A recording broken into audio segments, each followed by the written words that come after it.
J'ai toujours voulu savoir quelle était l'organisation journalière parfaite. Je voulais un emploi du temps qui soit clair, précis, que si je fais ça à telle et telle heure, je suis sûr d'avoir plein de succès. Et justement, en quête de cet emploi du temps, je cherchais plein de vidéos YouTube. Notamment, j'allais voir Hamza et j'essayais de copier son emploi du temps de dopamine détox. Mais malheureusement, c'était pas vraiment adapté à moi. Et du coup, j'arrivais pas trop à avoir des progrès avec ces emplois du temps. Pareil, j'avais vu la vidéo de Lohan Elvé sur la routine où le titre c'était Arrête de te branler et suis cette routine. Et même cette routine-là m'allait pas parce qu'il y avait par exemple 1 heure de préparation au travail. J'étais en mode mais qu'est-ce que tu fous dans cette putain d'heure de préparation au travail? Genre j'ai pas besoin de préparation perso, je me mets direct au travail, ce genre de choses. Et du coup dans cette vidéo, je vais te partager ce que j'ai compris sur l'organisation journalière qui est en fait une organisation personnelle, mais je vais quand même te donner quelques points que tu pourras quand même modifier pour pouvoir te créer une journée productive parfaite. Enfin, il n'y a jamais une journée parfaite, mais une bonne journée productive. Ce sera une journée dans un week-end, c'est-à-dire que c'est une journée où tu n'as pas de lycée. Mais après cette organisation, on verra à quoi ressemble l'organisation dans une journée avec le lycée. Juste avant de commencer la vidéo, moi c'est Malo, vous êtes sur la chaîne Malo DK et mon but est de t'aider à t'améliorer dans ta vie et à te reprendre ta vie en main, améliorer ta santé mentale, ta santé et avoir surtout plus de succès. Allez, première étape du coup dans cette organisation de la journée, c'est la routine du matin. Au début, pendant un moment, je faisais plus de routine du matin, j'en avais déjà parlé, je travaillais directement, mais je pense que c'est une erreur, il faut quand même faire une routine du matin un peu à la de morning routine CEO, routine du matin d'un PDG, etc. Ce genre de truc, en général, que les gens se foutent de la gueule sur les réseaux, mais en fait, ça marche vraiment, ce genre de choses, ça améliore vraiment ta santé mentale et ta santé, ça te réveille et aussi, ça augmente ta motivation parce que c'est des habitudes, des bonnes habitudes donc qui vont augmenter ta dopamine sur le long terme, contrairement aux mauvaises habitudes qui augmentent ta dopamine sur le court terme mais qui après te rendent moins motivé. Donc tu fais une routine du matin, tu te lèves assez tôt, tu n'as pas besoin de te lever ultra tôt. Par exemple, moi là, actuellement, je suis en vacances et je me lève à 7 heures. Alors, il y en a certains, il va y avoir deux écoles, je pense. Il y en a certains qui vont dire « Waouh, c'est super tôt, mais t'es en vacances, tu te lèves à 7 heures. » Et puis, il y a des gens un peu plus vénères qui vont dire « Mais putain, mais 7 heures, c'est ultra tard. Moi, je me lève à 5 heures du matin et tout. » Mais bref, je pense quand même que 7 heures, c'est un bon compromis. Et je te encourage vraiment à te lever tôt, même en vacances, parce que comme ça, quand tu vas reprendre le lycée, tu vas pas être décalé. Enfin bref, c'est un autre sujet. Donc une fois que tu t'es levé, tu vas faire la routine du matin, la suivante. Alors moi ce que je fais, c'est que je prends une douche froide, ensuite je fais une séance de méditation et j'écris un journal dans gratitude, c'est-à-dire j'écris dedans tout ce que je suis reconnaissant dans ma vie. Alors concernant la douche froide, je sais qu'il y en a beaucoup qui vont pas vouloir faire la douche froide, mais je te conseille vraiment de prendre ta discipline et de te dire ok, tu n'écoutes pas ton cerveau et tu y vas. C'est comme ça qu'on utilise la discipline, c'est une habitude qui va améliorer la discipline. Vois la douche froide comme une activité qui va te donner de l'XP dans la discipline. C'est-à-dire que dès que tu vas te dire non, je n'écoute pas mon cerveau, je vais dans la douche froide, et bah tu vas augmenter ta capacité de discipline comme dans un jeu vidéo. Tu as la capacité magique par exemple, la force et tout, que tu vas pouvoir améliorer grâce à différentes quêtes, etc. Tu vas gagner de l'XP. Et bien là c'est pareil. Cette activité-là va donner de l'XP, de la discipline et tu vas être plus capable par la suite d'être plus discipliné et de faire les bonnes actions même quand tu n'en as pas envie. Et ensuite, la méditation. La méditation, tu vas te concentrer sur ta respiration et dès que tu perds la concentration de ta respiration, ne sois pas dégoûté, ne sois pas frustré, même si c'est la réaction un petit peu normale de base. Il faut que tu te reconcentres sur la respiration et tu fais ça en boucle. Tu te concentres, ensuite tu te déconcentres et tu te réconcentres. Et c'est comme ça qu'on médite. Et puis ensuite, pour la gratitude, c'est tout simple. Juste, tu prends un cahier random et t'écris tout ce dont tu es reconnaissant. Voilà pour la routine du matin, un peu développement personnel, amélioration de la santé mentale. Maintenant, passons à la deuxième étape qui est de manger la grenouille. En fait, manger la grenouille, c'est tu fais la tâche la plus importante que tu as dans ta journée. Et je te conseille de le faire avant le petit-déj. Moi, j'en prends carrément pas de petit-déj. Je suis allé passer à l'étape un peu plus poussée. Mais ce que je te conseille, c'est de ne pas prendre de petit-déj avant de faire la tâche parce que quand tu jeûnes, ton cerveau fonctionne beaucoup mieux. Et puis en général, tu vas faire des tâches intellectuelles parce que tu es au lycée, donc tu vas sûrement faire des devoirs de maths, des devoirs de physique, etc. Et donc ton cerveau va plus être affiné, tu vois, il va plus être aiguisé. Parce que je ne sais pas si tu as déjà, si tu as forcément déjà ressenti, par exemple après-midi, pendant le temps de digestion de 13h à 14h, ton cerveau ne fonctionne pas du tout bien. Enfin, tu es vraiment fatigué. Quand tu lis un livre, tu as besoin de relire la page 2-3 fois. Donc du coup, fais la tâche la plus importante et ça va être dur, mais dis-toi que l'avantage de faire ça, c'est qu'après, tu es libéré pour tout le reste de la journée. Si tu veux, après, tu peux ne rien foutre de ta journée, jouer aux jeux vidéo, t'amuser, regarder des séries ou je sais quoi. Ta journée sera quand même un succès parce que tu as quand même fait la tâche la plus importante. Donc, tu as fait la tâche la plus importante, c'est ok. Donc, tu es bien. Ensuite, la troisième étape, c'est que je vais faire du travail léger. C'est-à-dire que c'est du travail, mais qui sera un peu moins violent parce que tu as déjà fait la tâche la plus difficile. Alors bien sûr, entre-temps, tu peux soit petit déjeuner, moi je ne le fais pas personnellement, soit prendre ta toilette, soit petit déjeuner, non, tu fais les deux, c'est mieux quand même, donc tu prends ta toilette, par exemple, tu te brosses les dents, etc., tu te laves le visage, voilà, les trucs classiques d'humains normaux.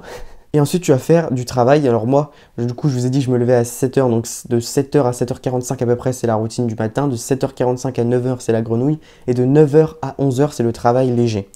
Alors, je sais, ça fait beaucoup de travail, mais ce que je te conseille, c'est de trouver un projet que tu aimes et que tu aimes travailler à fond dedans.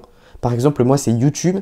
Alors, je vous ai dit que c'était du travail léger, mais bon, du coup, en général, pendant la tâche la plus importante, ce que je fais, c'est que je fais mes devoirs parce que voilà, c'est le plus important et c'est le plus chiant à faire. Donc je préfère le faire pendant la tâche de grenouille et puis ensuite je travaille sur YouTube. Et donc quand je travaille sur YouTube, vraiment j'aime ça, tu vois. J'enregistre des vidéos, par exemple là je suis dans l'horaire de travail léger entre guillemets alors que je suis en train d'enregistrer une vidéo, ce qui est je pense la tâche la plus dure pour un YouTuber. Là il est 10h et donc voilà, je suis en train d'enregistrer une vidéo. Mais ce que tu peux faire, c'est te lancer également dans une chaîne YouTube, par exemple, un projet voilà, qui t'occupe. Et c'est un super conseil, notamment si tu te fais chier chez toi, quand tu es en vacances ou quand tu es en week-end. Et ben juste commence un projet que tu adores et que tu pourrais travailler vraiment beaucoup dedans, mais que ce serait juste du plaisir, c'est pas vraiment une corvée. Ensuite, l'étape que je fais juste après, je sais plus c'est combien d'étape, la quatrième je crois, c'est le sport. Alors avant de prendre le sport, vu que j'ai pas petit déjeuner, je vais prendre une petite collation. En général, c'est une banane et des oléagineux, de préférence des noix ou des amandes. Et ensuite, du coup, je vais faire mon entraînement. Alors ça varie entre du cardio, Adonis Workout, un truc que j'ai déjà parlé, une sorte d'entraînement un peu crossfit très difficile avec des mouvements rapides et tout, cardio, soit un entraînement upper-lower que je fais 2 fois par semaine. C'est nouveau ça, hein. Si vous avez vu la vidéo sur la muscu, mon programme a légèrement changé. Mais du coup, upper-lower, ça veut dire tu fais le haut du corps et le bas du corps. Donc je fais ça 2 fois par semaine, du coup une fois le haut, une fois le bas. Parce que voilà, j'ai pris exemple sur Hamza, en fait, c'est ce qu'il fait. Et donc, voilà, je referai une vidéo sur... maintenant, je suis sur un programme sportif qui, je pense, est le programme ultime pour se construire un beau physique. Ouais, j'en reparlerai dans de prochaines vidéos. Mais tout ce que tu sais, c'est que... Tout ce que tu dois savoir pour l'instant, c'est que de 9h à 10h... de 11h à midi, donc globalement, après avoir travaillé toute la matinée et avant de manger, dans ce petit horaire de temps-là, moi je trouve, c'est mon horaire préféré pour faire du sport.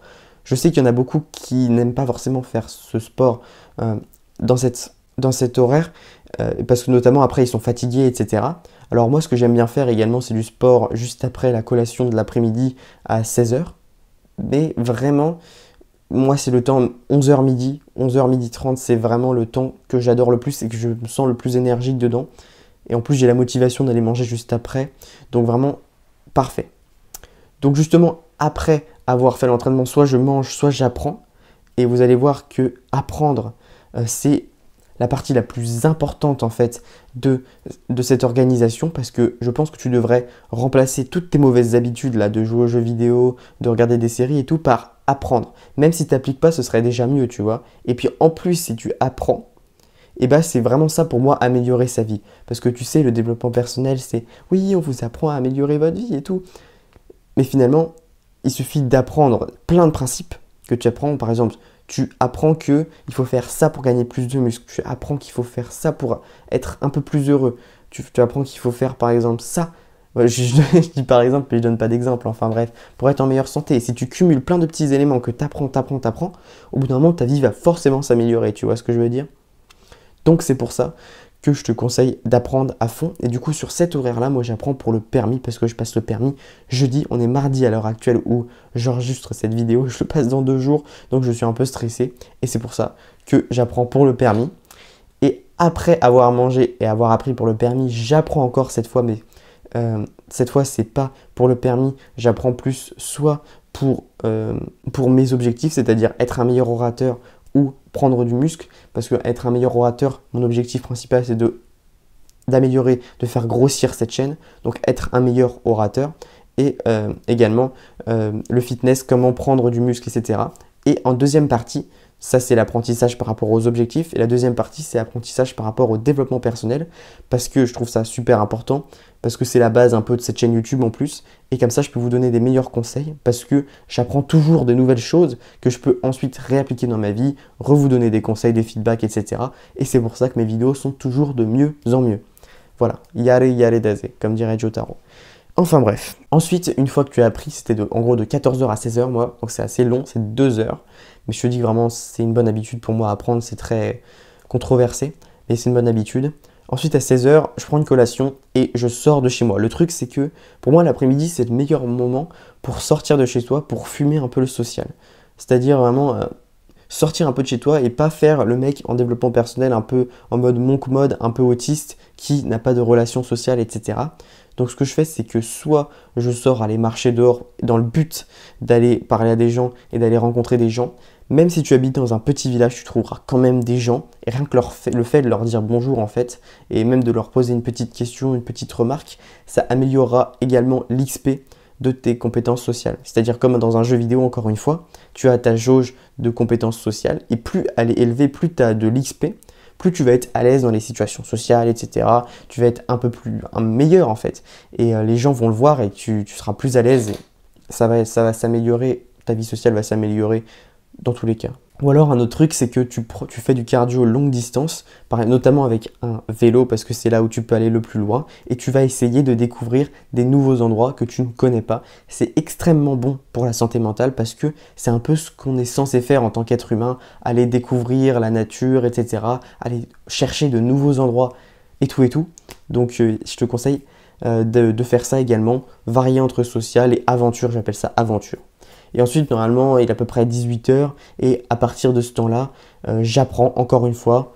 Je te dis que j'apprends tout le temps. En fait, il faut remplacer toutes les mauvaises habitudes. Et puis, dans tous les cas, quand tu apprends, tu vas apprendre des nouvelles habitudes à appliquer.